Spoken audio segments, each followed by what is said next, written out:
8월 26일 수요일 새벽 기도회를 주기도문으로 시작하겠습니다.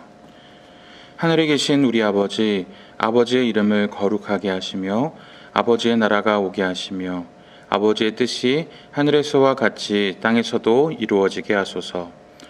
오늘 우리에게 일용할 양식을 주시고 우리가 우리에게 잘못한 사람을 용서하여 준 것 같이 우리 죄를 용서하여 주시고 우리를 시험에 빠지지 않게 하시고 악에서 구하소서. 나라와 권능과 영광이 영원히 아버지의 것입니다. 아멘. 찬송가 220장 사랑하는 주님 앞에 함께 찬양합니다.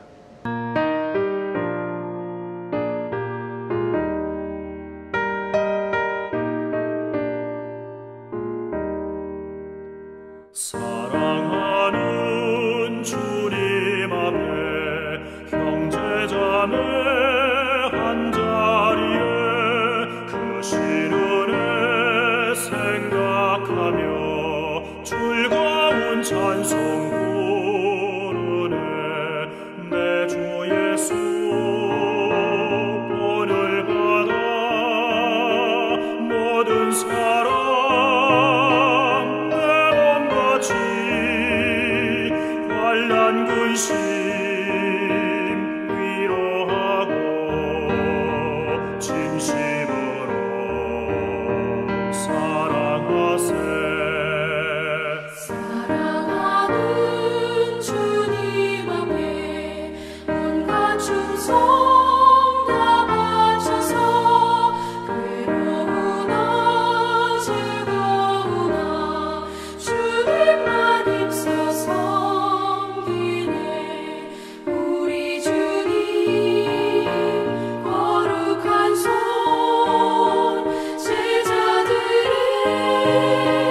어르시사 남 섬기는 종의 도를 몸소에게 보이셨네.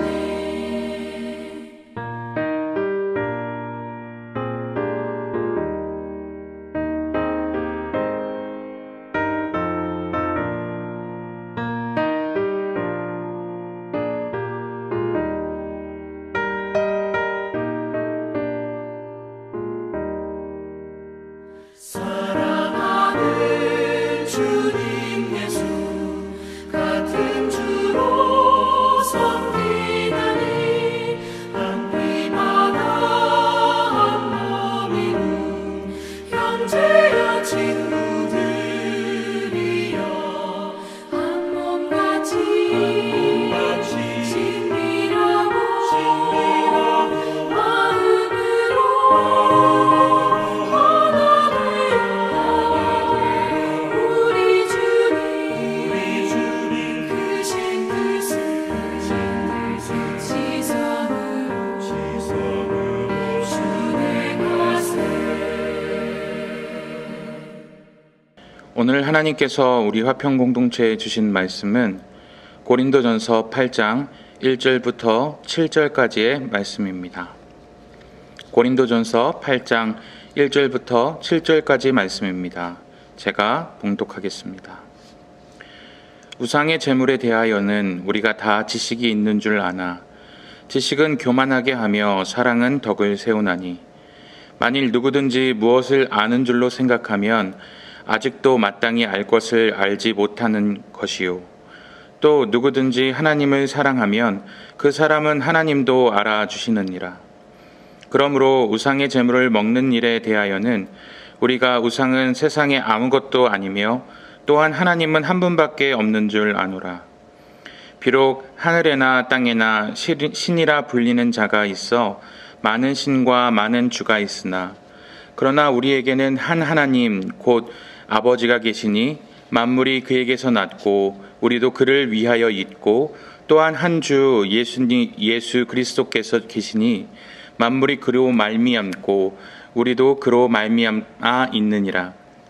그러나 이 지식은 모든 사람에게 있는 것은 아니므로 어떤 이들은 지금까지 우상에 대한 습관이 있어 우상의 제물로 알고 먹는 고로 그들의 양심이 약하여지고 더러워지느니라. 아멘. 명절이 되면 집집마다 전도 붙이고 한가도 먹고 차례도 드리는 것이 우리네 풍습입니다. 물론 요즘은 그 풍습도 자주 보기는 어렵지만 말입니다. 우리 가정은 친척집도 거의 없고 제가 어렸을 때부터 예수를 믿었기 때문에 제사를 지내지 않아서 거의 명절이어도 특별히 음식도 하지 않고 손님도 거의 찾아오지 않기 때문에 더 명절 분위기가 나지 않았습니다. 그래서 어렸을 때 제일 부러웠던 친구는 친척이 많은 친구였습니다. 친척이 많은 친구는 늘 세뱃돈도 두둑하고 명절만 되면 맛있는 것도 많이 먹고 명절이 오기 한참 전부터 명절이 오기를 손꼽아 기다렸기 때문이었죠. 저에게 있어서 명절은 쉬는 날 정도의 의미였을 뿐 어디 멀리 고향집에 내려가기도 특별한 이슈도 없는 그냥 평범한 일상이었을 뿐이었습니다.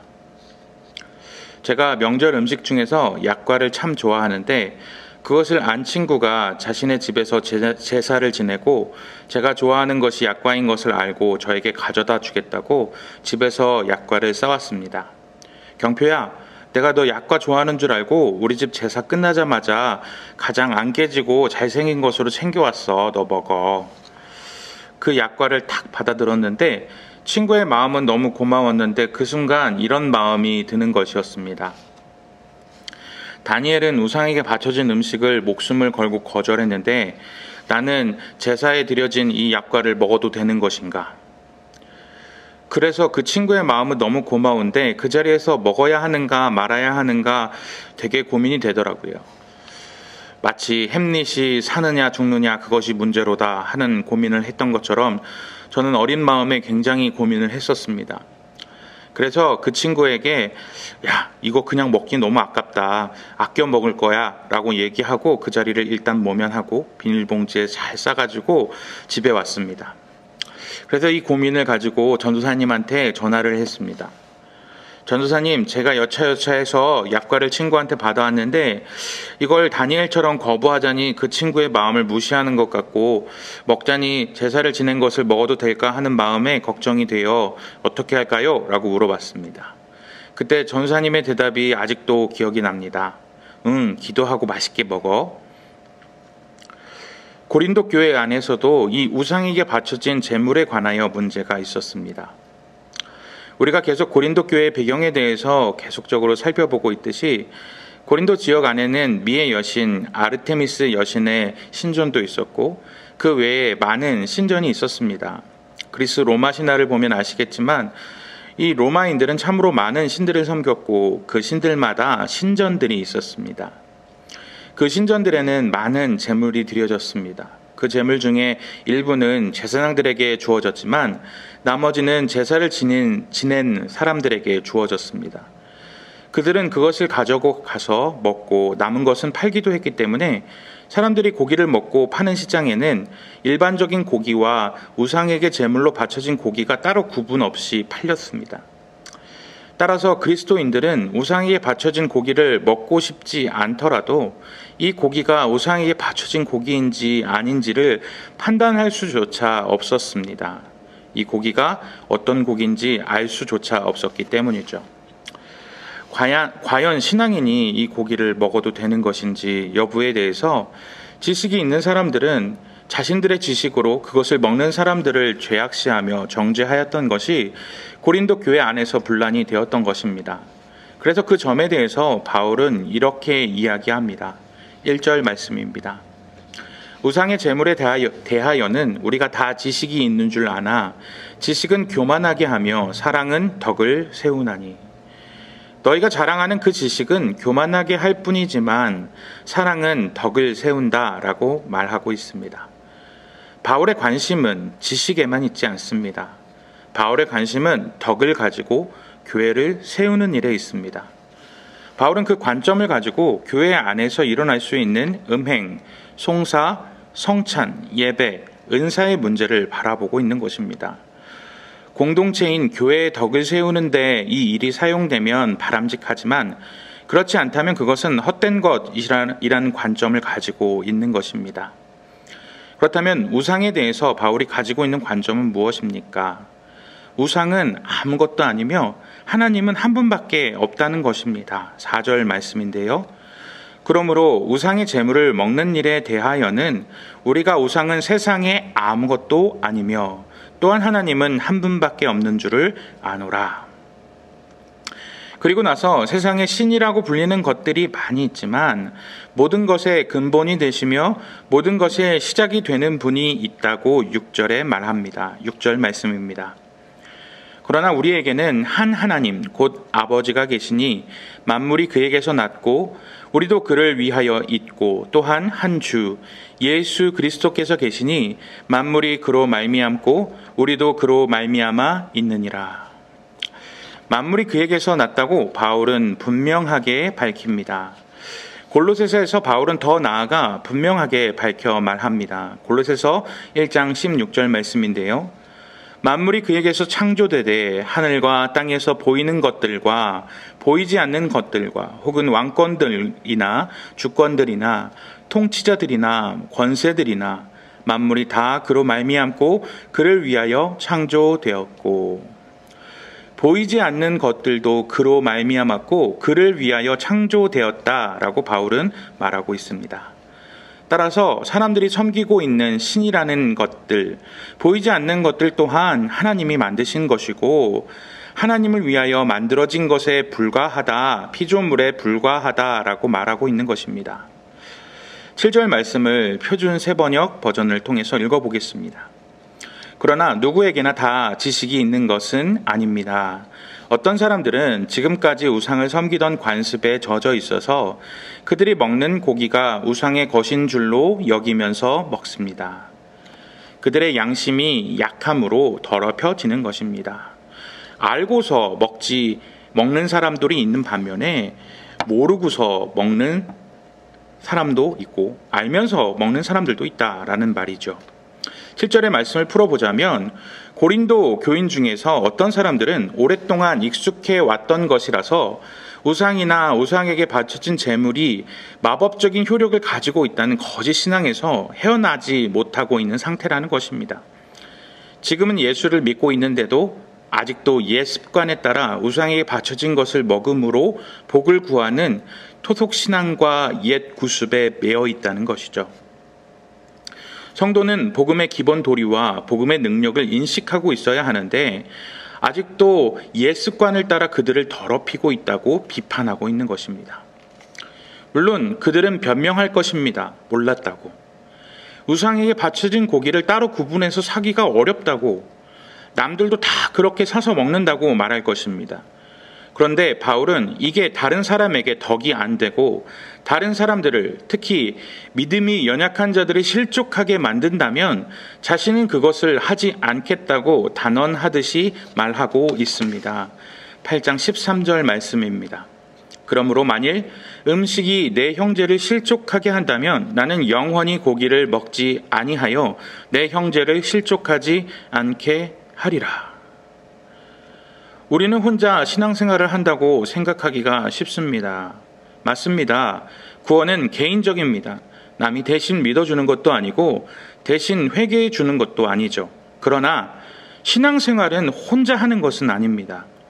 하나님은 함께 신앙생활하는 공동체를 주셨습니다. 교회 공동체를 주신 것이죠. 밖으로 구별하여 부르신 공동체, 교회를 주신 것입니다. 이는 나만 잘 믿으면 되는 것이 아니라 함께 잘 믿고 함께 덕을 세워가야 하는 공동체를 주셨다는 것을 의미합니다. 코로나19로 인해 특정 교회의 잘못이 전체 교회의 잘못이 되어 함께 욕을 먹고 손가락질을 당하고 있고 덕이 되지 못하는 모습 때문에 사회의 지탄을 받고 있는 것, 그것을 보면 우리는 교회가 하나가 아니라 전체가 모두가 다 하나의 모습을 갖고 있다는 것을 알 수 있지 않겠습니까? 나의 잘못이 곧 교회 전체의 잘못이 되기 쉽고 한 교회의 잘못이 한국 교회 전체의 잘못이 되기 쉬운 시기를 보내고 있습니다. 덕을 세우는 일과 공동체를 세우는 일이 무엇인지 우리 모두가 고민해 보아야 할 때입니다.